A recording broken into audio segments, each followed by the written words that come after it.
ketika seseorang melakukan suatu perbuatan dosa, semisal zina, apakah ketika dengan menikah maka dosanya ikut terhapus, Ustaz? Kalau belum, apa yang harus dilakukan, Ustaz? Silakan, Ustaz. Baik. Bismillah walhamdulillah wassalatu wassalamu ala Rasulillah wa ala alihi wa sahbihi wa man wala. Ahibati hafizakumullah, saudara-saudari yang saya cintai karena Allah Subhanahu wa taala. Pertanyaannya adalah, apabila seorang telah berzina kemudian dia menikah, apakah itu dinamakan dia sudah bertobat? Maka di sini ada berbagai macam perincian.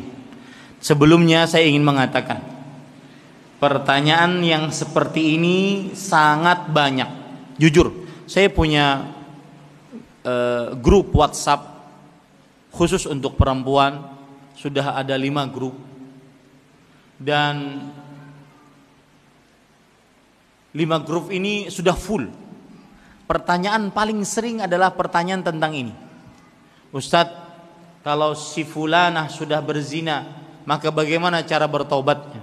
Ustadz, bagaimana cara bertobat orang yang berzina dan menikah dalam keadaan hamil? Ustadz, terus pertanyaan yang seperti sangat banyak. Ini menunjukkan bahwasanya di tengah para pemuda-pemudi sudah sangat banyak perzinahan. Maka saya berpesan, dan ini ada kaitannya dengan musibah. Rasul sallallahu alaihi wasallam bersabda, "Idza zaharatiz zina hatta yu'linu biha." Jika telah nampak perbuatan zina di zaman sekarang. Zina itu apa, Pak? Di dalam bahasa Arab, bahasa Al-Quran, zina itu al-fahisyah. Allah Subhanahu wa taala berfirman, "La tattabi'u khutuwati syaitan, innahu kana ya'muru bil fahsya'i wal munkar." Janganlah kalian mengikuti langkah-langkah syaitan. Sesungguhnya syaitan memerintahkan kepada perbuatan fahsya. Fahsya jamak dari fahisyah. Fahisyah, kata Al-Hafidz Ibnu Hajar, kalimatun tutlaqu ala zina. Fahisyah kata yang apabila diucapkan maka maksudnya adalah perzinahan. Wa ala muqaddimati, dan segala macam permulaan dari perzinahan. Di zaman sekarang zina atau permulaannya sangat mudah dilihat, dan orang tidak malu-malu lagi. Ciuman di tengah jalan, pelukan di tengah jalan, kemudian goyang 2 jari erotis di tengah jalan,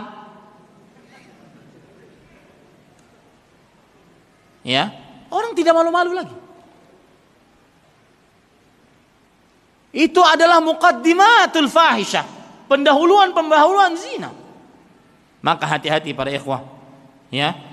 Tidaklah nampak perbuatan zina sampai mereka melegalkannya, mengumumkannya, dianggap biasa.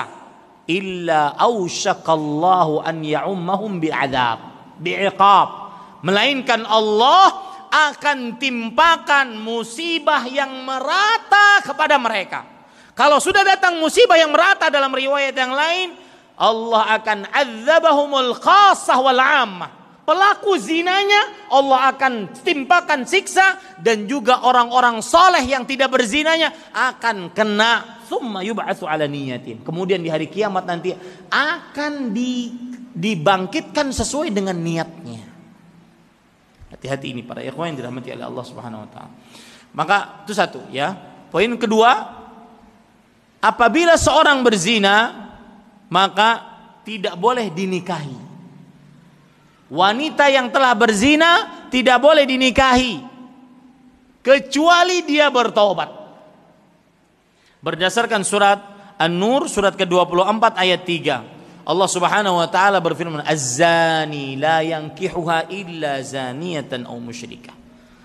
Seorang laki-laki yang berzina tidak mengawini melainkan perempuan yang berzina. Maksudnya mereka berdua harus bertobat baru menikah. Makanya kalau ditanya tadi, seorang berzina apakah dengan menikah sudah dinyatakan bertobat? Belum. Karena tobat itu maksudnya ada 3. Yang pertama, menyesal atas seluruh perbuatannya.